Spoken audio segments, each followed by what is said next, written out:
O faraó dos bitcoins, que está preso há 8 meses, se filia ao Partido Democracia Cristã e quer disputar as eleições.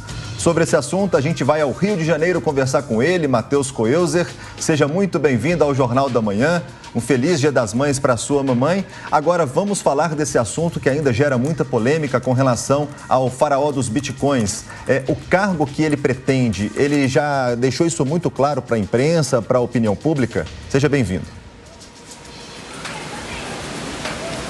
Muito bom dia para você, Michael, a todos. Também desejo um ótimo Dia das Mães para todo mundo que nos acompanha. Bom, o faraó dos bitcoins, como é conhecido, o Gleidson dos Santos, ele está tentando o cargo de deputado federal aqui no Rio de Janeiro. Agora, o que ninguém sabe é como ele fará isso na medida que ele está preso há 8 meses. Ele, segundo as informações prestadas, quer desvincular a imagem dele como o faraó dos bitcoins. Ele que está envolvido num esquema fraudulento, segundo as investigações tanto da Polícia Civil quanto federal, numa espécie de pirâmide financeira envolvendo também criptomoedas.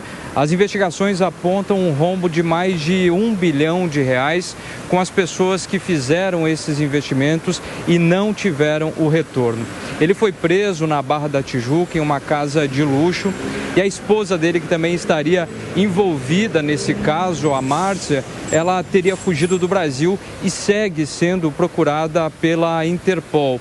Esses questionamentos aqui no Rio de Janeiro em relação a essa possibilidade de Acácio se candidatar a deputado federal ainda não tem respostas. A polícia continua investigando esse caso. São milhares de vítimas que estão tentando ter o ressarcimento e até agora não conseguiram.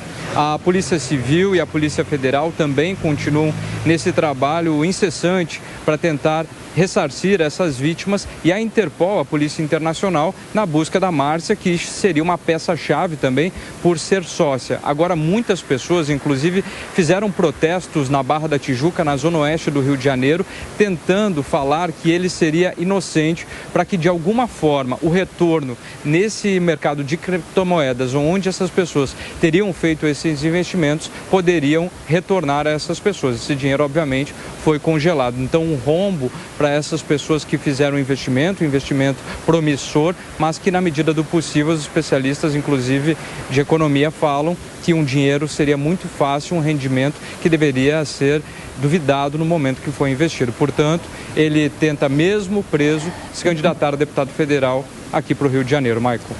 Matheus, ainda com relação a esse assunto, a gente sempre acompanhou o faraó dos bitcoins. Muitas pessoas, ele faria parte de uma igreja evangélica e parte dessas vítimas também ele já tinha conhecimento. Agora, como que fica a opinião pública pelo que você está conversando aí no Rio de Janeiro com as pessoas e também com as autoridades policiais que estão ainda investigando, já que o inquérito está em andamento? Como que tem sido a repercussão dele agora que ele vai tentar uma vaga para deputado? Olha, Michael, extremamente negativa na medida em que todas as pessoas, inclusive, se questionam como uma pessoa que está presa há 8 meses, respondendo a diversos processos sobre sonegação de impostos, também em relação ao assédio moral dessas pessoas em que fizeram o investimento e não conseguiram ter o ressarcimento. Essas pessoas são contrárias. Agora, há um grupo, como eu falei anteriormente, dessas pessoas que fizeram o protesto da Barra da Tijuca, que pedem a soltura, não por uma medida no sentido que ele seria inocente, mas que com a soltura essas empresas vinculadas ao sistema da pirâmide financeira, dos bitcoins, eles poderiam ter o retorno financeiro.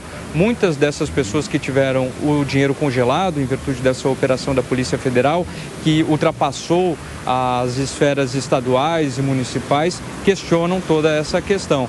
Agora, inclusive, a mídia vem sofrendo em relação a isso, porque muitas pessoas, como eu falei, também querem torná-lo inocente nesse sentido, porque, de fato, fizeram investimentos altíssimos e agora querem o retorno disso. Agora, sobre esse condicionamento político para que ele venha como deputado federal aqui pelo Rio de Janeiro, inclusive tentando mais votos na região dos Lagos, vai ser difícil, ainda não se tem um posicionamento jurídico de que forma isso vai proceder. No depoimento que ele concedeu à imprensa, ele também teria falado que gostaria de desvincular o nome Acácio dos Santos dessa imagem de faraó dos bitcoins. Michael. Matheus Coelzer trazendo as últimas informações direto do Rio de Janeiro.